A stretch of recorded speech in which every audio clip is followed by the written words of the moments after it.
Assalamualaikum warahmatullahi wabarakatuh. Waalaikumsalam warahmatullahi wabarakatuh. Selamat malam ibu-ibu. Terima kasih sudah hadir kembali di pertemuan kedua pada kesempatan ini. Dalam pertemuan kali ini kita akan membahas tentang penelantaran anak. Sebelum saya masuk modul ke penelantaran anak ini, apakah ibu-ibu sudah tahu atau sudah mengerti tentang penelantaran anak tersebut?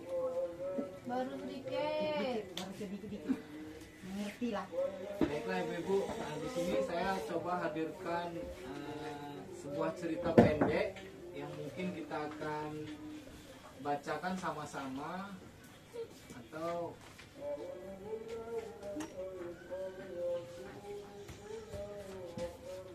tentang kisah yang menginspirasi kita semua nantinya.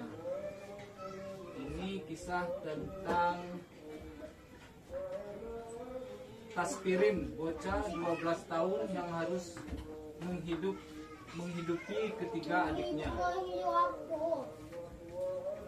Jauh di sebuah dusun di desa, ibu-ibu juga bisa membacanya sama-sama Bu ya. Jauh di sebuah dusun di desa Gunung Lurah, Kecamatan Cilongkok, Banyumas, Jawa Tengah, Taspirin 12 tahun, bocah tanggung dari dusun pesawahan harus hidup sendiri dan mencari nafkah untuk menghidupi ketiga adiknya. Yang pertama Dendi, umur 9 tahun, Rianti 7 tahun, dan Daryo 5 tahun. Taspirin harus bekerja di sawah agar adik-adiknya tetap bisa makan. Di rumah bilik kayu dengan luas 5 kali 7 meter persegi, dengan ruas kamar 3 kali 3 meter persegi, dan sebuah dapur dengan tungku kayu bakar serta isi perabotan yang sangat sederhana. Dan hanya terdapat 2 buah kursi panjang dan 1 meja beralaskan lantai semen yang sudah pecah. Hidup bocah sebatang kara. Ayah mereka pergi bekerja di Kalimantan bersama kakak tertuanya.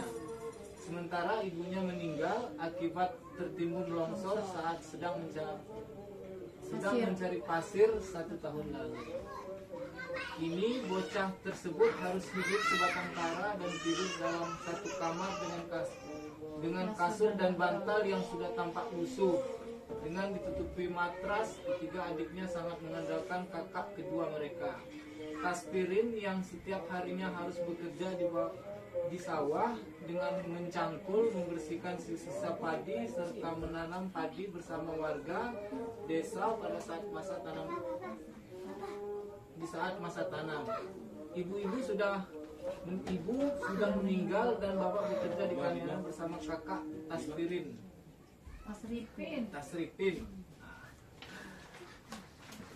Hampir setiap hari Tasripin mesti pergi ke sawah untuk mencari uang demi menghidupi ketiga adiknya. Para tetangga sekitar yang simpati dengan. Jadi apa saja pekerjaan dan tanggung jawab yang dilakukan oleh Tasripin dalam menghidupkan adik-adiknya? Mencari nafkah untuk ketiga adiknya. Apakah yang harus dilakukan? Apakah yang dilakukan layak dilakukan oleh anak seusia Tasripin? Tidak layak.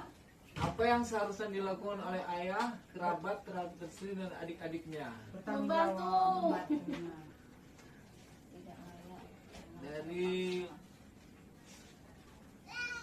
pembelajaran kita hari ini bisa disimpulkan bahwa penelantaran anak itu pengertiannya apa, Bu? Penelantaran anak. Iya.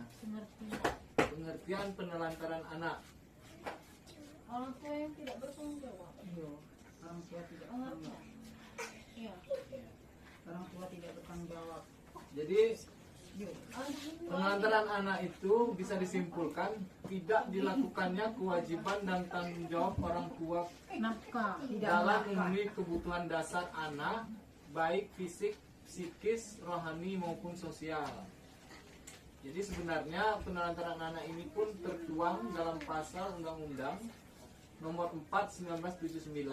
Anak terlantar adalah anak yang karena suatu sebab orang tuanya melalaikan kewajibannya, sehingga kebutuhan anak tidak dapat terpenuhi dengan wajar, baik secara rohani, jasmani maupun sosial. Mungkin dari penelantaran anak ini terdapat akibat-akibat yang berdampak terhadap anak langsung.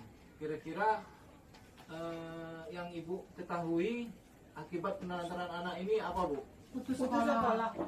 Terus putus sekolah, Kurang kasih sayang. kurang kasih sayang, Kerja belum pada waktunya.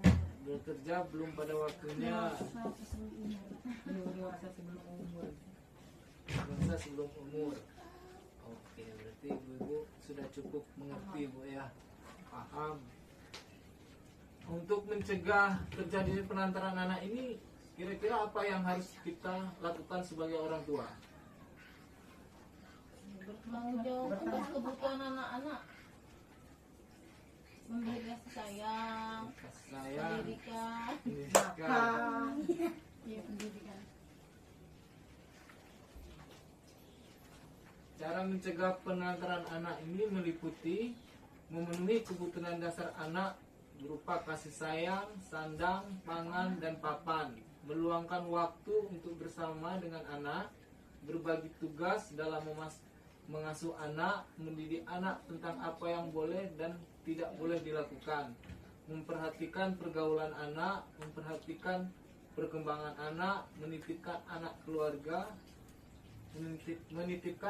keluarga kerabat yang dapat dipercaya pada saat orang tua tidak berada di rumah. Artinya maksudnya pada saat kita untuk kerja, kita bisa menitipkan ke keluarga yang bisa dipercaya, gitu maksudnya, Bu. Terima kasih, Ibu-ibu. Assalamualaikum warahmatullahi wabarakatuh. Waalaikumsalam.